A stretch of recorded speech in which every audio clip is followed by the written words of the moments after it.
round of applause for Brandon Burkhart. Come on, Brandon Burkhart.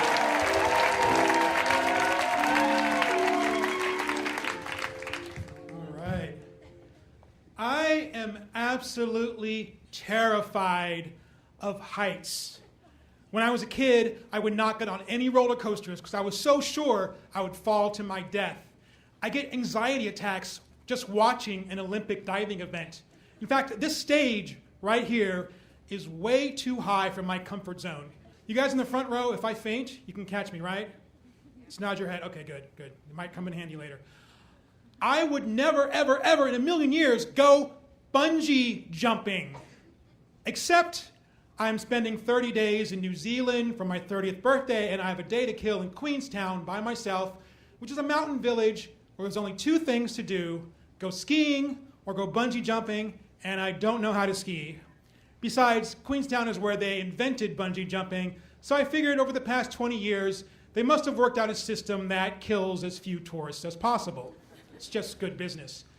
I joined 7 other people in this group to go jumping, and they put us on this 4-wheel drive vehicle that takes us up this steep, winding mountain road. Now, this was originally a gold mining trail in the 1880s, so it's not built for comfort.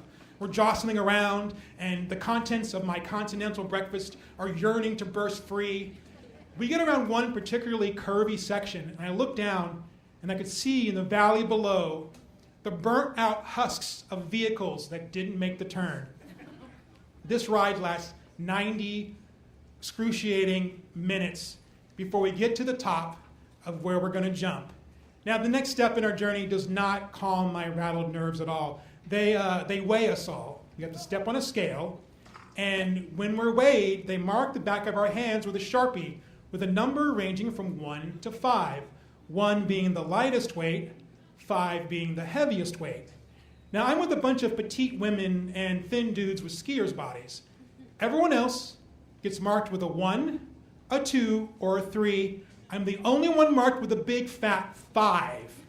This means I have to go up last, which is apparently a theme in my life.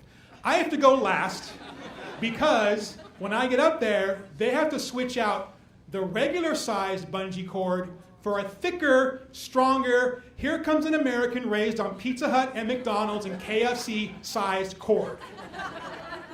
We're marched out on a long, thin, single-suspension bridge. Picture the rope bridge from an Indiana Jones movie, but less stable. As we get out to the middle, a woman in the group asks to go first.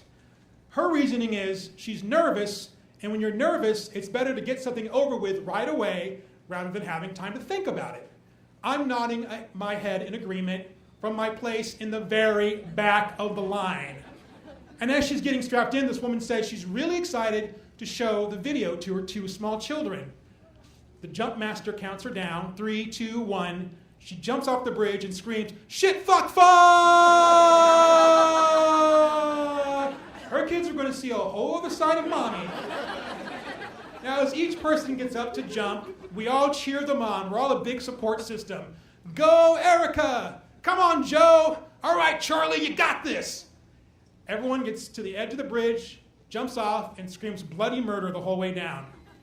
Half an hour later, everyone is done, except for me. I'm alone on the bridge. Nobody there to cheer for me. Nobody there to support me except for me. I got this! Give me an M, give me an E, me! As I watch the jump master switching out the cables for me, it hits me. If I have a bad day at my job, I send an email with the wrong document attached. If this guy has a bad day at his job, he sends me off a bridge with the wrong cable attached and makes a Brandon pancake. My ankles are strapped, I hop to the edge of the bridge, and I make the worst mistake of my entire life. I look down.